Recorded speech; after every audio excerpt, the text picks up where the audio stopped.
ជំរាបសួរពុកម៉ែបងប្អូនជាទីស្រឡាញ់ថ្ងៃនេះខ្ញុំបាទលោកគ្រូរ៉នឌីសូមមកធ្វើការចែករំលែកពាក់ព័ន្ធនឹងបញ្ហាសុខភាពហើយក៏លើកឡើងពីជំងឺមួយដែលពេញនិយមដែលយើងហៅថាជំងឺទឹកនោមផ្អែមហើយលោកគ្រូមាន3ចំណុចធំដែលធ្វើឲ្យពុកម៉ែបងប្អូន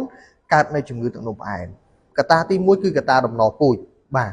ពុកម៉ែបងប្អូនដែលមានជំងឺទឹកនោមផ្អែមជាទូទៅគាត់មានសែនដែលដំណពូជពីពុកពីម្ដាយរបស់យើងមកអាហ្នឹងក៏ជាកត្តាទី1ដែរចំណែកកត្តាទី2គឺពុកម៉ែបងប្អូនអាចនឹងបរិភោគនៃប្រភេទបាទសារជាតិផ្អែមច្រើនបាទជាពិសេសគឺគ្រឿងកំប៉ុងតែម្ដងបាទក្មេងៗបច្ចុប្បន្ននេះគឺពេចឡើងគឺគាត់ចូលចិត្តញ៉ាំអាប្រភេទគ្រឿងកំប៉ុងហ្នឹងអាហ្នឹងហើយដែលជាកត្តាមួយពេលដែលគាត់វ័យកំឡោះឬមួយក៏វ័យរៀងចាស់តិចធ្វើឲ្យគាត់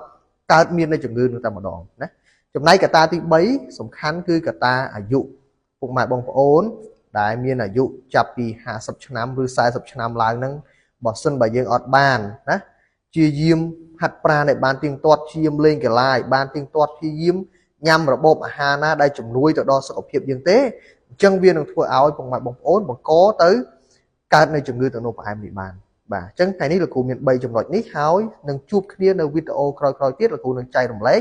ពាក់ព័ន្ធនឹងជំងឺសន្លាក់ម្ដងបាទសូមអរគុណ